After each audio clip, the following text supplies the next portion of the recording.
practitioner in every sense of the term, but at the same time he organizes his practice in a very systematic way in order to be able to derive conclusions that would point the way to further future potential patients. Very clearly, your keeping abreast of the latest developments in your field is going to be of inestimable value to the people who will benefit from your expertise as you treat them. It is true that you've attempted, from what I can see in the brochure, to cover the entire gamut of information that doctors need to be aware of as they study the practice of diabetology. Very clearly, the first thing I noticed, the title of your presidential lecture in the program is Education, Education, Education.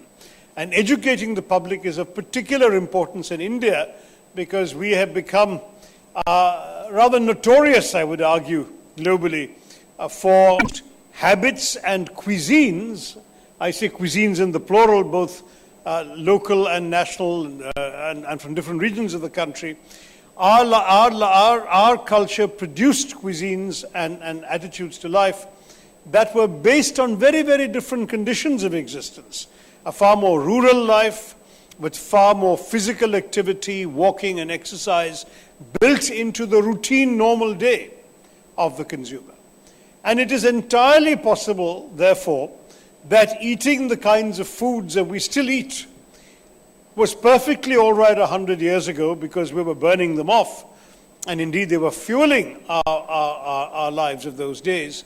But today, as we've all transformed into couch potatoes, pressing the remote button on the television set and being driven from place to place by our chauffeur-driven cars, that inevitably maintaining the same diet and the same attitudes and the same culture has inevitably contributed to the increasing prevalence of lifestyle diseases. So both diabetes and heart disease have systematically worsened in India, and that's why I was pleased to see that title of your presidential lecture as Education, Education, Education, because educating the general public, not just the experts like you, but the general public about the dangers, pitfalls, and risks inherent in their daily lives and their normal lifestyles is, I think, fundamental.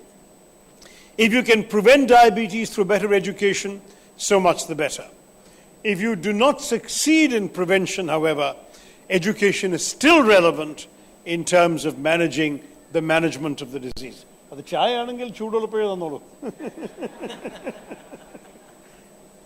Thank you. Any lubrication that becomes tepid, alas, does not appeal to me. So I'll sip it as I continue haranguing you. So education in terms of the management of the disease is also important. I think that there is no doubt. I, as a politician, particularly in this constituency, which despite being the capital of Kerala, is technically 66% rural as a constituency, I meet a lot of people.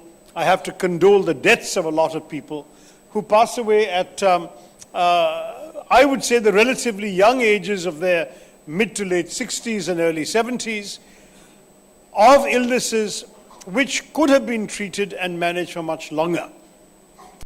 And I suspect that part of the reason, obviously I don't ask when I go to a bereaved home whether the parent regularly took their medicines, but the fact is there are enough, I think, anecdotal evidence to suggest that particularly in rural India, a lot of illnesses are not properly managed because medicines are not systematically taken at regular intervals, sugar levels are not systematically monitored, follow-up visits to doctors don't take place, and so on.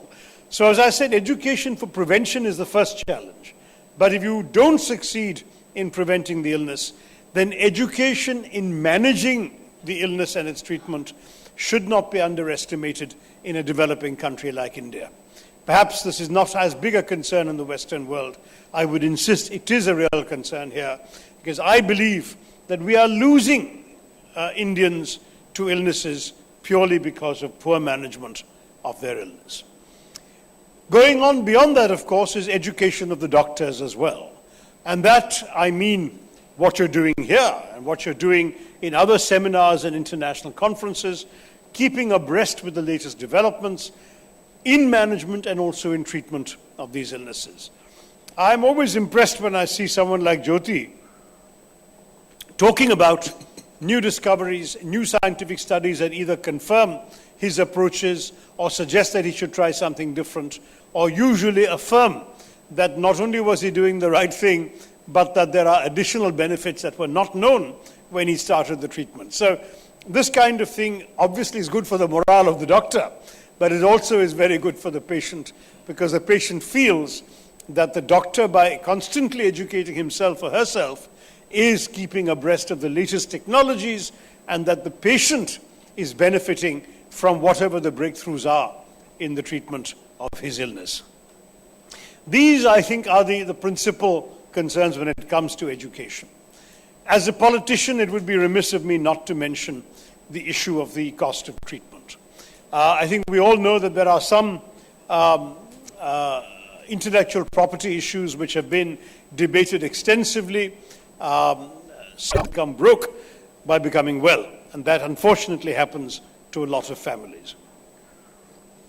Finally, and I have already spoken much longer than I had intended to, I do want to express the hope that all of you here will enjoy this conference in Thiruvananthapuram and also enjoy the city of Thiruvananthapuram outside it.